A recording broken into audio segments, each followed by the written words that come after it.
welcome back to the channel. Just a minute. You don't need this damn thing. This is kind of like asking it to stop the pandemic is like asking your underwear to stop a fart. It just isn't going to happen. So I'm taking that off. So anyhow, it's been 3 weeks since I did a video on the CT125, and I'm really sorry for that. But the weather's been kind of nasty around here, a lot of rain. I've had water issues here at my property that I've had to handle, and Daniel and I have just not been able to swing our dates, our free dates, compared to each other to be able to go on a couple of rides. And we had some rides picked out, some really nice trail rides, but now we're looking at this coming weekend, and this is Tuesday, so we still got another 5 days before we're going to go for another ride. But anyhow, today's video is going to be why you should or should not buy the Honda CT125, and I'm going to give you pros and cons on both issues of it. And to be honest with you, there's people out there that they don't need to be buying this bike, and there's people that if you're willing to do a few things to it, or it fits your riding situations, this is a great bike for you. I love the heck out of mine, and I'm not ever getting rid of this thing. I spent so much time with this thing and setting it up the way I want it. Honda's welcome to come and take a look at it. If they want to copy it, that's fine with me. I won't even charge you. But yeah, it's a hell of a bike, but it does have its limitations. And if you're willing to work with those limitations or modify those limitations, then this could very well be the bike for you. But if you're not, then by all means, let me point out some of this stuff, and maybe you need to buy something else, a little bit bigger bike or whatever. But it's not for everybody, but it's a great bike to ride. It's a lot of fun. I have a blast on mine. And if you ever want to go out and explore the countryside and do it at a slow pace to where you can actually enjoy the countryside, maybe this is the bike for you. So anyhow, let me go sit down in the gazebo over here, and we'll get right into explaining some of the stuff about this fine machine here.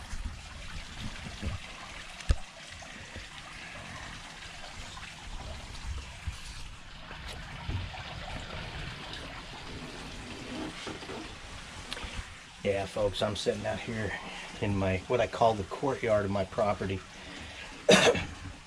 It's in between my guest house, which is right here behind us, and my main house, which is right over here on this side. And if you're not familiar with my property, right back over here through this gate is my courtyard, or orchard. And that takes a lot of my time to be able to do this. But here's the deal.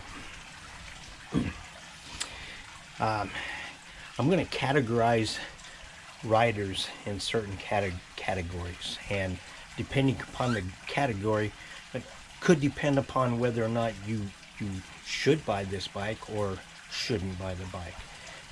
If you're a beginner rider, you haven't ridden very many motorcycles, or you're new to the sport altogether, then more than likely what you'd be riding on would be flat paved roads, flat dirt roads, flat trails, stuff like that. Not getting into the hilly, steep mountain terrain and stuff like that. And for that group of people, I would say yes, by all means, buy this bike. And then there's the group that's had motorcycles, ridden motorcycles extensively, kind of likes the speed, the power that you get off of, like a Ninja or something like that, or they've got a big Harley or something in that category. then maybe this bike is not what you would want. It's not a fantastic trail bike. There are dozens of better machines out there to go trail riding on, you know, in the 250cc range, 200cc range, 450cc range. You know, those bikes are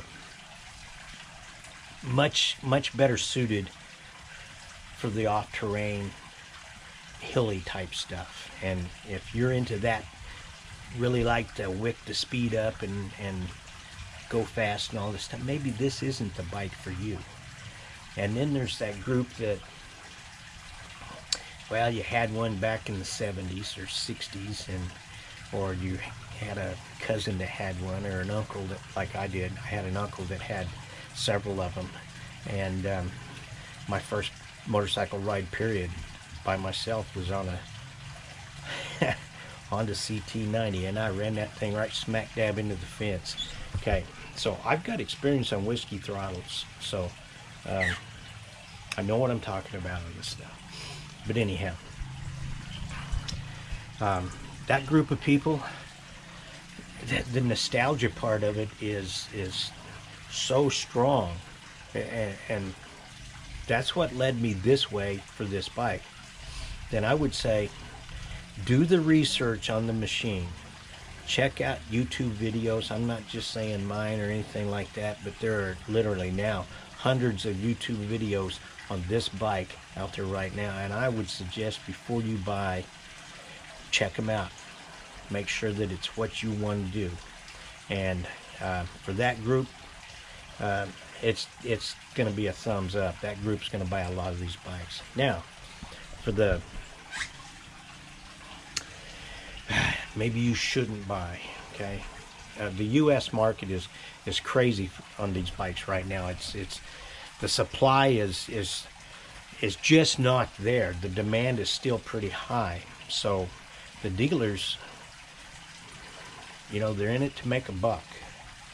But I mean, come on, when you almost double the price of that bike, I paid $2,600 for my bike.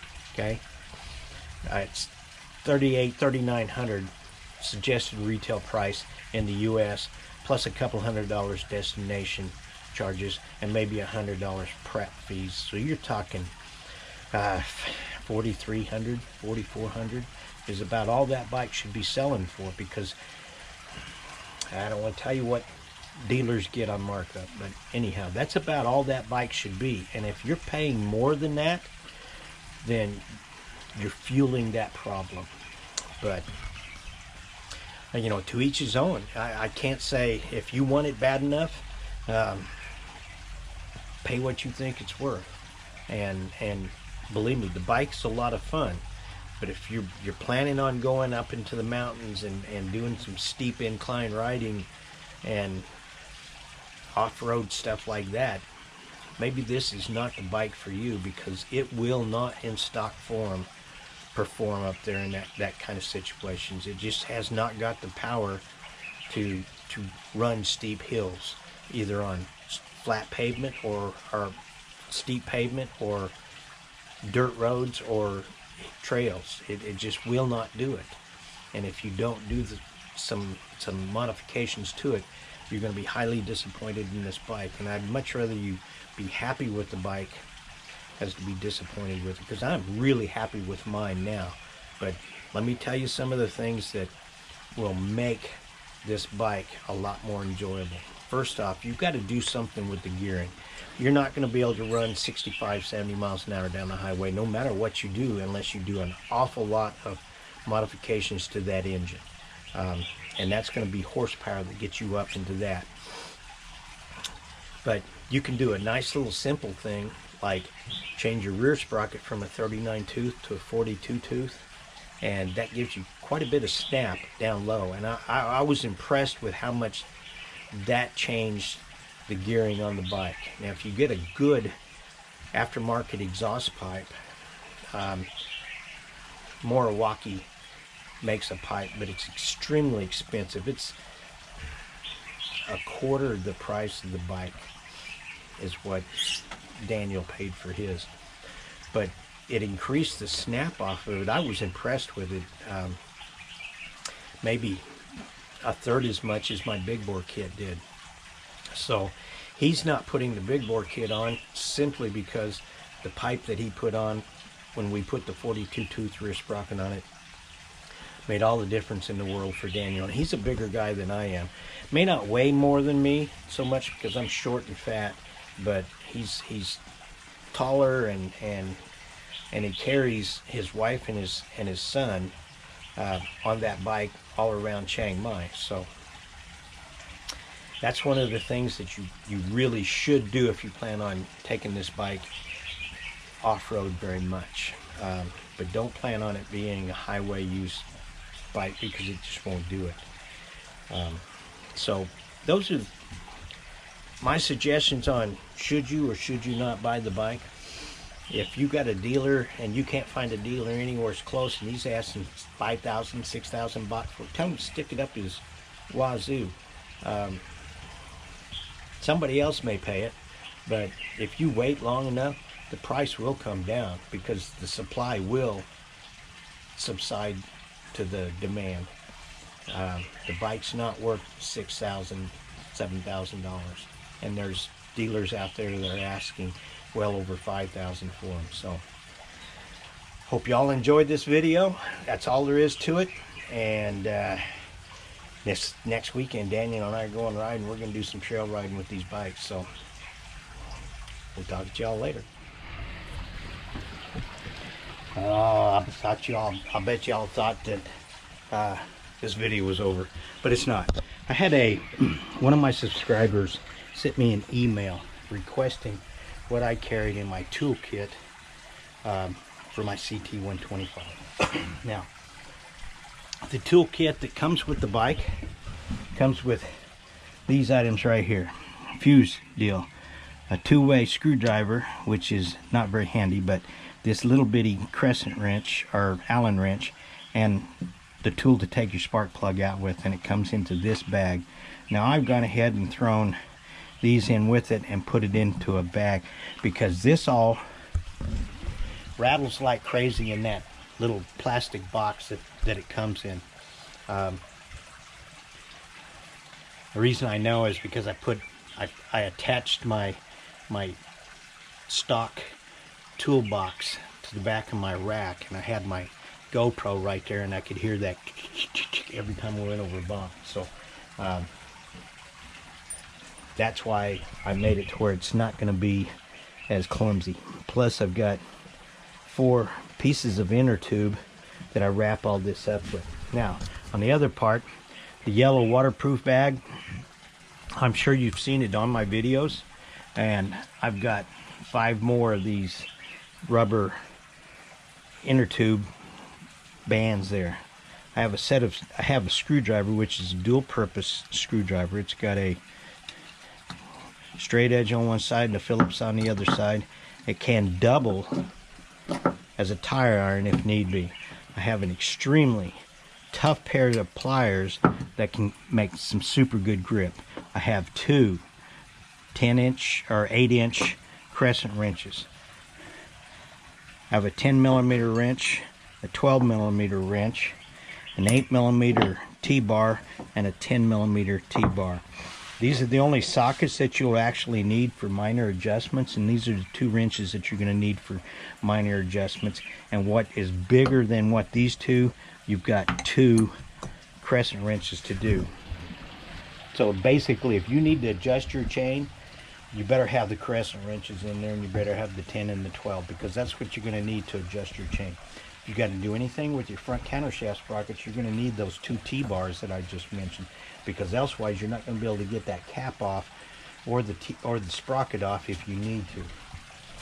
Now, if you have a flat tire, I suggest you carry a tube with you, a hand pump, and there's a little hose that goes onto that, and you can either go buy a couple of short, and I'm talking 8-inch long, I'm talking 8-inch long tire irons, or you can substitute this screwdriver for a tire iron, this for a tire iron, that, if you use it with this setup as a tire iron. Well, you can use those things as a tire iron if you need to. And you carry a spare tube with you. And that should be it. You don't need a whole bunch of stuff. You don't need a bunch of sockets for one. An 8 and a 10 is all you need. So put them on a T-bar. So anyhow, that's all I've got for stuff that I carry with me. If I'm going to do a really, really long trip or something like that, I guarantee I will have the tire pump and the spare tube with me, and I will have 2 small tire irons with me. Elsewise, this is what I take when I normally go riding, because I don't go far enough that I can't limp the thing back home on a flat tire if need be. So anyhow, folks, that should do it for the video. I hope you enjoyed all of this.